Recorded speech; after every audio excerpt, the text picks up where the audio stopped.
दोस्तों आपका फिर से स्वागत है हमारी वीडियो में। जय जगन्नाथ जय पंचसखा। तो दोस्तों हम बात कर रहे थे भविष्यमालिका के बारे में कि जो भी पंचसखाओं ने जो भी भविष्यमालिका लिखी है उसमें क्या क्या लिखा हुआ है। तो उस पंचसखाओं ने जो भविष्यमालिका लिखी है उसमें 2024 के बारे में बहुत कुछ बातें लिखी हैं। पहले भी हम पुरानी वीडियो में उनसे जो आज से पहले जो वीडियो बनाई उनमें हम उसके बारे में बहुत कुछ बात कर चुके हैं कि 2024 में क्या क्या होने वाला है, और 2023 के बारे में भी हमने बहुत वीडियो में बात करी हैं। तो देखिए 2024 में जो है कैसी कैसी प्रलय आने वाली है। ठीक है, वैसे तो प्रलय जो है वो पंच तत्वों को लेकर ही होती है।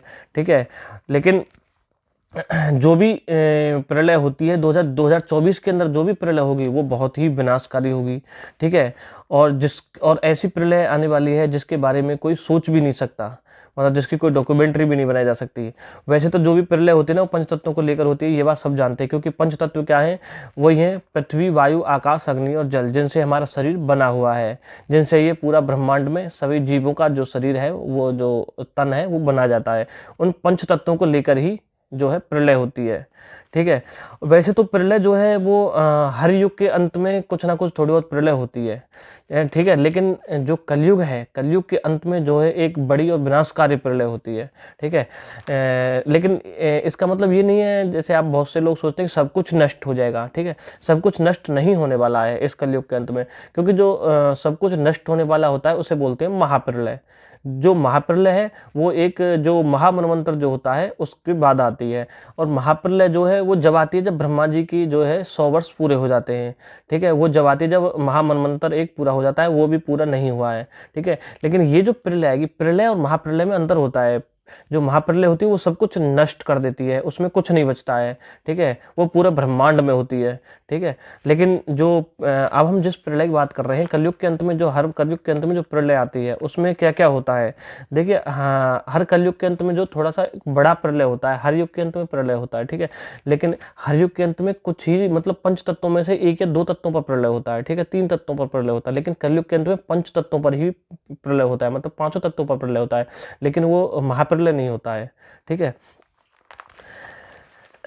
वो देखिए पंच तत्वों पर प्रलय इसलिए होता है कलयुग के अंत में, क्योंकि कलयुग में जो भी स्ट्रक्चर बना हुआ होता है, कलयुग में जैसे हम आज रह रहे हैं अपना स्ट्रक्चर बना के, अपने अपने बड़े बड़े घर बना के, अब तरह तरह के हमने विकास किए हैं, तरह तरह के विकास करके हमने गाड़ियां बनाई हैं, हमने मोबाइल फ़ोन बनाए हैं, टावर लगाए हैं, सब कुछ लगाए। जिस फ़ोन से आप वीडियो देख रहे हो आपने कंप्यूटर बनाया है, तो और बड़े बड़े स्ट्रक्चर, बड़ी बड़ी बिल्डिंग खड़ी कर दी हैं। ठीक है, बड़े बड़े बम बना लिए, मिसाइलें बना ली हैं। ठीक है, पता नहीं क्या क्या बना लिया है हमने। तो जो पंच तत्वों पर जब प्रलय होती है कलयुग के अंत में, तो वो क्या होती है, वो हमारा जो स्ट्रक्चर होता है कलयुग का उसको सबको खत्म कर देती है। ठीक है, फिर सतयुग में जो होता है वो दोबारा से स्टार्टिंग होता है, उसमें कुछ नहीं बचता, क्योंकि सतयुग क्या है, सतयुग उसी का नाम सतयुग है जहाँ सब कुछ खुशी से रहे, सब कुछ प्रसन्नता से रहे, चारों तरफ हरियाली हो, चारों तरफ अच्छा ही अच्छा हो। ठीक है, वही तो सतयुग है। अगर कलयुग का जो स्ट्रक्चर है, कलयुग का जो बना हुआ हमारा ह्यूमन मेड जो चीजें हैं, अगर वो सतयुग में बचेंगे तो फिर वो सतयुग कहाँ हुआ। ठीक है, अब से पहले भी कभी कलयुग आया था, क्योंकि चार ही युग है। ठीक है, हर बार कलयुग के बाद सतयुग आता है, तो ऐसे ही पहले जो सतयुग आ चुका है उससे पहले भी कलयुग आया था, उससे पहले भी कभी कलयुग आया था, कितनी बार कलयुग आया है। लेकिन क्या पहले कलयुग का कुछ है धरती पर बचा हुआ है? नहीं ना, क्योंकि हमारे पास देखिए मंदिर हैं, तरह बहुत बहुत बड़े मंदिर हैं, बहुत बहुत बड़ी हमारे पास इमारतें हैं। तो हम कहते हैं ना कि देखिए ये जो मंदिर है ये द्वापर युग का बना हुआ है, ये सतयुग का बना हुआ है, ये त्रेता युग का बना हुआ है। कभी कहा है किसी ने कि ये मंदिर पिछले कलयुग का बना हुआ है? नहीं ना। कोई स्ट्रक्चर हो ऐसा कि हम कह सकें कि भाई ये पहले कलयुग का बना हुआ है? नहीं ना। क्यों? क्योंकि कलयुग के बाद में पंच तत्वों पर प्रलय होता है, और हमारा जो स्ट्रक्चर है, ह्यूमन मेड स्ट्रक्चर, वो पूरी तरह से धराशायी हो जाता है, उसको बिल्कुल मतलब डिस्ट्रॉय कर दिया जाता है, प्रकृति उसको खत्म कर देती है। सतयुग में फिर से स्टार्टिंग होती है। ठीक है, इसलिए कलयुग के बाद में पंच तत्वों पर प्रलय होती ही होती है, लेकिन वो महाप्रलय नहीं होती है। ये बात समझने वाली बात है, उसमें मतलब सभी जीवों का नाश नहीं होता। लेकिन ऐसा नहीं है कि जीवों का नाश नहीं होता, जो लोग धर्म पर नहीं है अपने, ठीक है, धर्म जिनकी रक्षा नहीं कर रहा है, वो लोग नहीं बच पाते हैं, वो जो मतलब वो जीव नहीं बचते हैं। धर्म क्या होता है, देखिए धर्म रक्षा कैसे करता है, उसमें कहा है ना, जैसे धर्मो रक्षति रक्षते, यानी धर्म ही इंसान की रक्षा करता है। अगर इंसान धर्म की रक्षा करता है, धर्म इंसान की रक्षा करता है। और आपने उसमें देखा होगा महाभारत में भगवान श्री कृष्ण जो है उससे कहते हैं जब उनसे पूछते हैं कि आप जो है अपनी जो माता जी हैं, जब कंस उनको बार बार कारागृह में, उनके जेल में जब उनके दंड देने के लिए पहुंचता है, उनको मारने के लिए भी पहुंचता है एक बार, तो उनसे जान से मारने के लिए, तो भगवान श्री कृष्ण से वैकुंठ में वहाँ पे पूछते हैं गोलोक में कि प्रभु आप अपने भक्तों की रक्षा क्यों नहीं कर रहे हो, आपके जो माता पिता हैं, जहाँ आप जन्म लेने वाले हो, आपने जहाँ जन्म लिया है। तो वो कहते हैं कि अभी उनकी रक्षा करने की मुझे ज़रूरत ही नहीं है। क्यों? क्योंकि उनका धर्म ही उनकी रक्षा कर रहा है। ठीक है, क्योंकि उन्होंने धर्म की रक्षा की, इसलिए उनका धर्म ही उनकी रक्षा कर रहा है। जब उनका धर्म उनकी रक्षा नहीं करेगा तो मुझे ज़रूरत पड़ेगी, तो मैं उनकी रक्षा ज़रूर करूँगा। ठीक है, तो इस प्रकार से धर्म ही इंसान की रक्षा करता है। तो अगर हम धर्म की रक्षा करेंगे तो धर्म हमारी रक्षा करेगा। ठीक है, तो इस प्रकार से धर्मो रक्षति रक्षत है। तो जो लोग धर्म पर हैं, अपने धर्म की रक्षा कर रहे हैं, तो समय आने पर जब प्रलय आएगी तो धर्म उनकी रक्षा करेगा उसी प्रकार से, तो वो लोग सुरक्षित रह जाएंगे।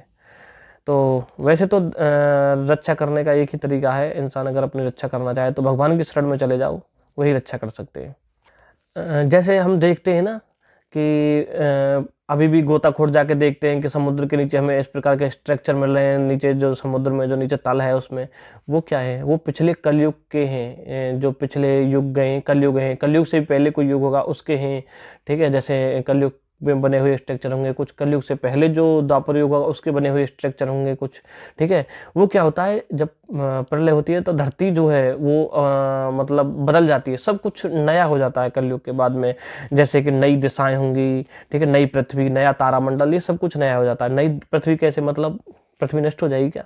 नहीं, नष्ट होने का मतलब है धरती पर से वो स्ट्रक्चर खत्म हो जाएगा, और जो नई धरती का मतलब है जहाँ पे अब जल है, ठीक है, उस जल पे धरती बन जाएगी, और जहाँ पे अब पृथ्वी है वहां पर जल हो जाएगा। लेकिन पूरे पर नहीं होगा, कुछ हिस्से में, आधे से ज्यादा हिस्से में। जैसे अब जितनी हमारी पृथ्वी है, ठीक है, उसमें से आधे हिस्से में जल हो जाएगा, और जहाँ पे जल है वहां पे आधे हिस्से में पृथ्वी हो जाएगी।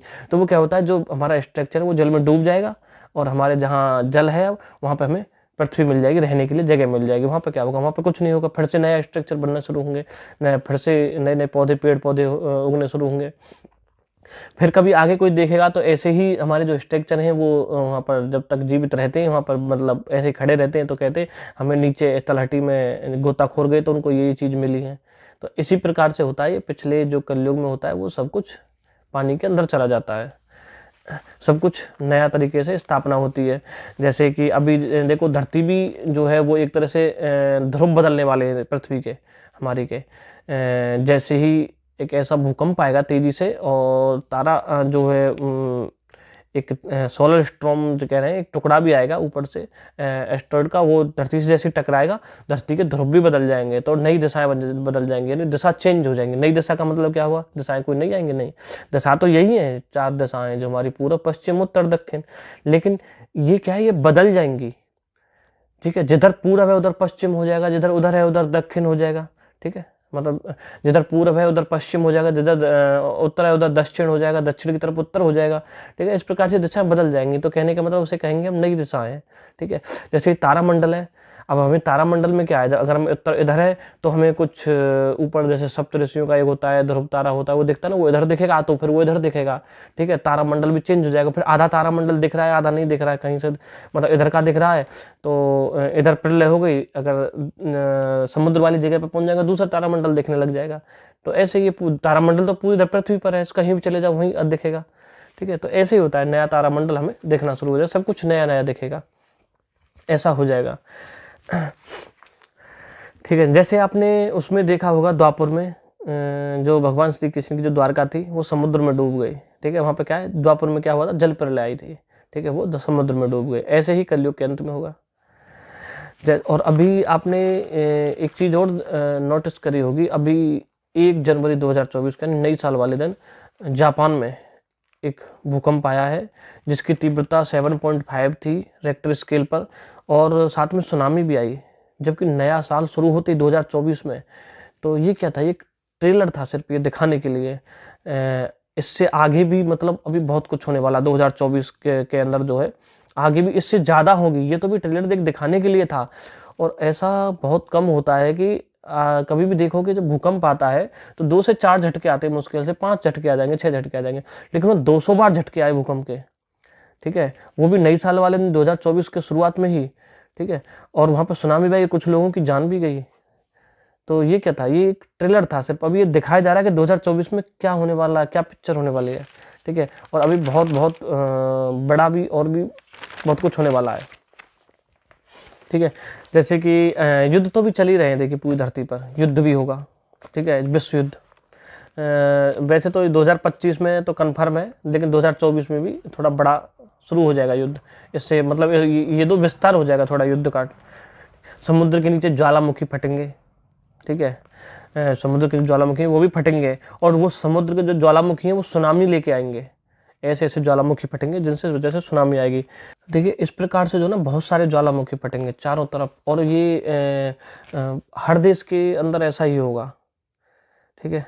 तो अभी देखिए इसमें बहुत वीडियो बड़ी काफ़ी लंबी हो जाएगी, तो इसलिए इस वीडियो को हम यहीं पर जो है स्टॉप करते हैं, ठीक है। आगे इससे आगे का जो भी है वो हम अगली वीडियो में बात करेंगे। तो थैंक यू।